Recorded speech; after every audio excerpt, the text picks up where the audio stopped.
Squiz Kids acknowledges the traditional owners of the lands on which we podcast, the Turrbal and Kombumerri people. Squiz Kids! It's your daily news fix. Fun, free, fresh.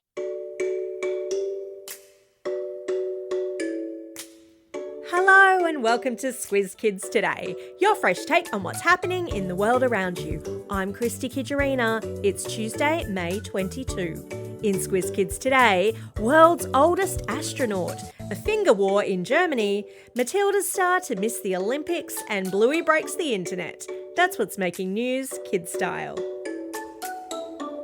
The Lowdown. Do you ever get impatient when there's something you really want but you can't have? Imagine how Ed Dwight felt. Who's Ed Dwight, I hear you ask?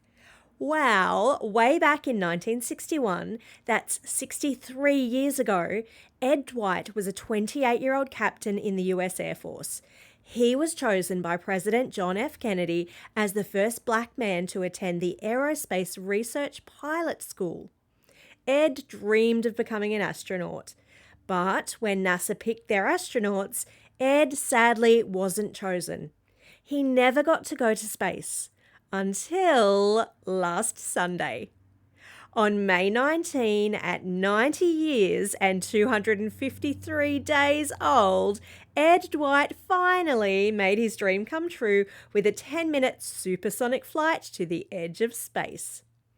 This amazing event happened in West Texas, where Ed and 5 other crew members took off at 10:37 a.m. They experienced a few minutes of weightlessness before returning to Earth. Talk about finally getting a lift in life. But wait, there's more.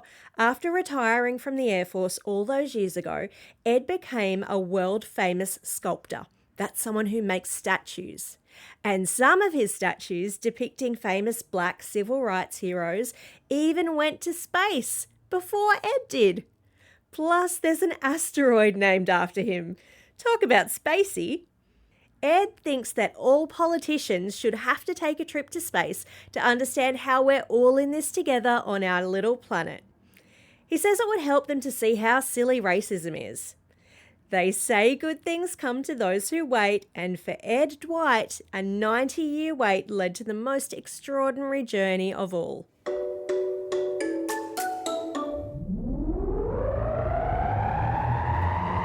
Spin the globe. Each day we give the world globe a spin and find a news story from wherever it stops. And today we've landed in a beer tent in Bernburg, Germany, where a festival celebrating a centuries-old sport called Fingerhakeln is underway.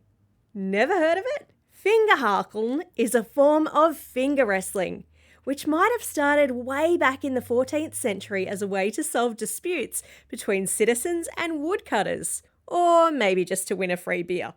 The competitors sit opposite each other at a table, each with a finger, usually the middle one, through a loop on either end of a strip of leather. When the referee yells pull, both competitors pull as hard as they can until one pulls the other's finger over a line on their side of the table.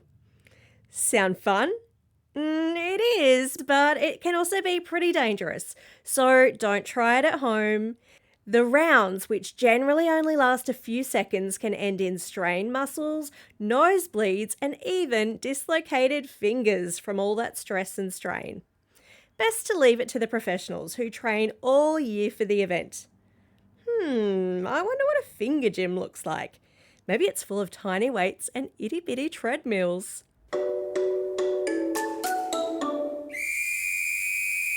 Sport time. From one centuries-old sport to another, here's some news that might make you go, "Aww," and "hooray" all at once. Yesterday, it was announced that Aussie footballer Sam Kerr won't be joining the Australian women's soccer team for the Olympics in Paris later this year. Bummer, right? You might remember that Sam injured her knee in January while training with her English club, Chelsea. Even though her rehab is going well, Matildas coach Tony Gustafsson said that she sadly won't be ready to compete in September. But there's some good news too. Midfielders Katrina Gorry and Ivy Lewick, who've been recovering from their own injuries, look like they'll be fit to play in the Olympics. Hooray! And if you can't wait until September to see the Matildas in action, you're in luck. This Friday at 7:30pm at Marvel Stadium, you can catch Steph Catley, Caitlin Ford and Kyra Cooney-Cross playing for their North London team Arsenal against the A-League All-Stars. Plus, before that, at 4:30pm, the men's All-Star team will take on Newcastle United. Time to dig out your scarves and get ready to cheer.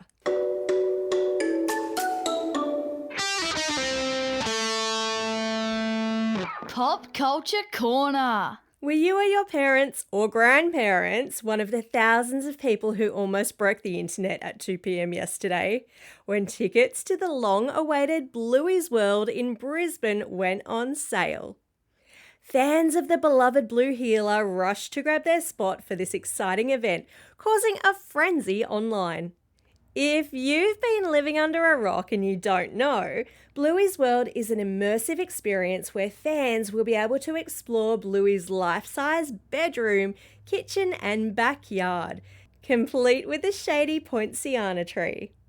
From November 7 to April 27, visitors can dive into the world of Bluey, Bingo, Chili and Bandit, playing interactive games, I hope there's some magic xylophone, and discovering surprises around every corner. Just no ghost baskets, please. Even the Queensland Tourism Minister's excited, saying the event will bring over 200,000 visitors to Brisbane and inject $18 million into the economy. That's a lot of people. I'd better have a tactical wee before I go.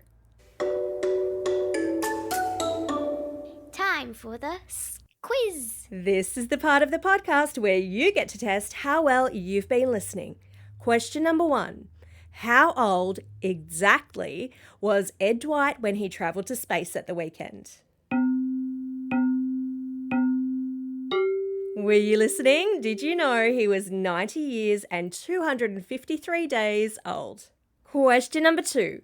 Which English team will Steph Catley, Caitlin Ford and Kyra Cooney-Cross be running out with against the A-League All-Stars on Friday night in Melbourne? Yeah, their team is called Arsenal FC. Question number 3. What is the name of the tree that is a feature in Bluey's yard? Did you get it? It's a poinciana tree.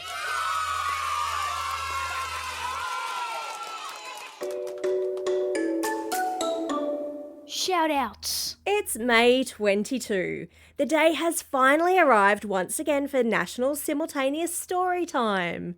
Will you be one of the millions of Aussies or Kiwis listening today as your teacher or librarian reads you Bowerbird Blues by Aura Parker?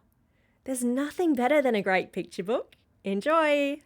It's also a special day for the following Squiz Kids celebrating a birthday today.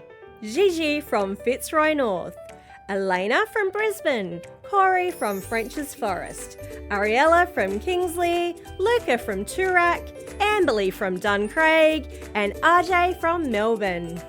And belated birthday shout-outs go to Isaac from Goolgong, Hazel from Gladstone, Milena from Chinchilla and Jim Boomba from Heathridge. Classroom shout-outs today go to Class N14 and Miss William at Eddystone Primary School, Class 4R and Ms Robinson at Terry Hills Public School, Class 5B and Ms Gregg at Somerville House in South Brisbane, Class 2SW with Mrs West at Ties Hill Public School, Class 5W with Mr Wells at Wirianda Public School, Class 6SB with Mrs Scullen and Mr Bell at Eleanora Heights Public School, Class 3-4R with Miss Russell at Natalia Primary School, and lastly, a very happy birthday to Mrs Brown at Pymble Ladies College in Sydney. Don't forget, if you've got a birthday coming up and you want a shout out, or if you're after a classroom shout out, drop us a line at squizkids@thesquiz.com.au or fill out the form on our website. Well, that's all we have time for. Thanks for listening to Squiz Kids today. Bryce will be back again tomorrow with the podcast. In the meantime, get out there and have a most excellent day. Over and out.